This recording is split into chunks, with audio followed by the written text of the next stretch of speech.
ये शब्द ध्यान, अगर कोई माया से मुक्त हो सकता है तो मेरे चरणों का आश्रय लेकर, मामेव ये प्रपद्यन्ते माया में ताम तरन्ति ते। भगवान की दासी है माया। जब आप भगवान के चरणों का आश्रय लेंगे तो ऐसा नहीं कि विघ्न नहीं आएंगे, आएंगे, पर वो आपको परास्त नहीं कर पाएंगे। भगवान का आश्रय लेने का मतलब है मन मना भो मद भक्तो माद्याजी माम नमस्कुरु। भगवान में मन को लगाओ, भगवान की आराधना करो, प्रभु की सेवा करो, बस अपने मन को उनमें लगाए रखो तो माया का प्रभाव किस पे पड़ेगा? तन भगवान की सेवा में, मन भगवान के चिंतन में, बार बार उनका सुमिरन कर रहे हैं, प्रणाम कर रहे हैं, आरती पूजा कर रहे हैं, उन्हीं के चिंतन में। जगत में जो हमारे सामने आता है वो मेरे भगवान का स्वरूप। अब माया कहाँ रही? कहाँ माया है? अगर प्रभु से बिलग हमारा भाव रहेगा तो फिर माया ही माया है। क्या कहना चाहते हैं?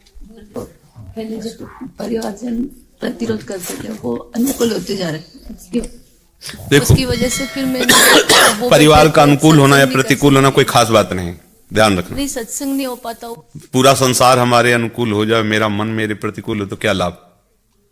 पूरा संसार हमारे को प्यार करता है पर मेरा मन मेरे कहने के अनुसार नहीं चलता है तो डिप्रेशन में पहुंच जाएगा आदमी।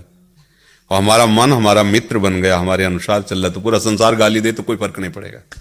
हमें अपनी भक्ति के सपोर्ट के लिए किसी के सपोर्ट की आवश्यकता नहीं है। और जो बाहर सपोर्ट रखते हैं वो भक्तिमान नहीं बन सकते। क्यों? वो सपोर्ट हटा लिया तुम गिर जाओगे। अब ये हमसे प्रसन्न, हम कैसे भक्ति करें? हमें सबका प्यार मिल रहा था तो हम भक्ति कर रहे थे और सबका प्यार टूट गया तो आज शरीर स्वस्थ है, कल कैंसर हो सकता है, कल हाथ पैर टूट सकते हैं, कल आंखें फूट सकती हैं। हम सपोर्ट नहीं लेंगे किसी का, अपने आप से अपने प्रभु को पुकारेंगे। हम किसी वस्तु का, किसी व्यक्ति का, किसी का आश्रय नहीं लेंगे, एकमात्र प्रभु का आश्रय लेंगे। और जब प्रभु का आश्रय ले लिया तो प्रभु है सत, और उनका संग करने का मतलब सत्संग। प्रभु के सिवा जो भी संग कर रहे हो सब असत संग है। ये शरीर असत है, ये दृश्य असत है, सत्य है तो प्रभु। संत संग का मतलब क्या होता है? सत्य संग। नाम सत्य है, रूप सत्य है, लीला सत्य है, धाम सत्य है, उसका चिंतन करो। अगर सहज में आपको रोज सत्संग मिल रहा है, बैठने को अच्छा है, नहीं मिल रहा है, आप गृहस्थी में हो, आप दूर देश में रहते हो, तो आप जो गुरुदेव के वचन सुने उसके अनुसार चल दो। राधा राधा राधा, इससे बड़ा सत्य और क्या हो सकता है? हर समय राधा राधा राधा राधा राधा, बस सब सत्संग का सार हो गया। समझ रहे हैं आप? गुरुदेव वो जब पास में बैठते परिवारजन तो निंदा होती गुरुदेव, और वो फिर आपकी आज्ञा का उल्लंघन होता है। किसी से निंदा की चर्चा नहीं करना। और रुई रख लो, रुई कान में ऐसे लगा लिया, ऊपर से कपड़ा ढक लिया। अगर अब कौन क्या बोल रहा है अंदर से? राधा राधा राधा राधा राधा, ना तुम्हें उत्तर देना है ना सुनना है, खत्म खेल। गुरुदेव वो आप कहते हो ना कि अपनी भक्ति का उजागर नहीं करना किसी के सामने, इस वजह से डरती हूँ कि आप। देखो, उजागर करने का मतलब हमें नाटक नहीं करना, पर हम नाम कीर्तन कर रहे हैं तो कोई सुन रहा सुने, हम दिखाने के लिए नहीं कर रहे। भाव है अंदर का केवल इसमें। अगर दिखाने की भावना में तो भक्ति नाटक हो गई। अगर प्रभु के लिए तो हम रोएंगे, गाएंगे, नाचेंगे, हंसेंगे, खेलेंगे।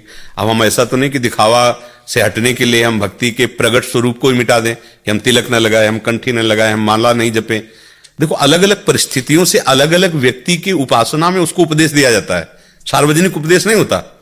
जैसे कोई ऐसा व्यक्ति उसकी बहुत विषमता परिवार में, तो हम ऐसा भी कह सकते तुम तिलक मत लगाओ, तुम कंठी भी मत बांधो, झगड़ा मत करो, नाम जप। अब ये सबके लिए सिद्धांत थोड़ी हो गया। अब उसके सामने ऐसी परिस्थिति है, अब वो स्त्री शरीर में, पति परिवार सब उसके खिलाफ, और वो ये चाहती कि मेरा जीवन व्यर्थ ना जाए, तो तुम मत बांधो कंठी, मत आओ वृंदावन, कोई ऐसा बाहरी दिखावा मत करो। अंदर से राधा राधा राधा राधा राधा, तुम्हारी भगवत प्राप्ति भी दृढ़ हो जाएगी, परिवार भी अनुकूल रहेगा। अब ये सिद्धांत थोड़ी है कि भाई प्रवचन में गुरुजी ने कहा कंठी नहीं बांधनी, तिलक नहीं लगाना, वृंदावन नहीं आना, ये सिद्धांत नहीं।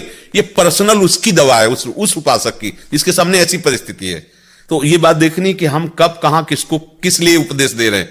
तो उसको अगर अपने में उतारना है तो अपनी परिस्थिति से प्रश्न करना होगा कि हमारे लिए उस बात को कैसे लाया जाए। तो ऐसा नहीं कि सबके लिए एक ही उपदेश है। हाँ, नाम जप करो, सबके लिए एक जैसा है। भगवत भक्ति करो, सबके लिए एक बात, लेकिन आपकी परिस्थिति क्या है फिर उसके अनुसार देखना हो। मान लो परिवार के जन संतों की निंदा करते हैं, भक्तों की निंदा करते हैं, अब उनसे वैर तो नहीं कर सकते कि हम लड़ाई झगड़ा करें, तो फिर मुश्किल हो जाएगा।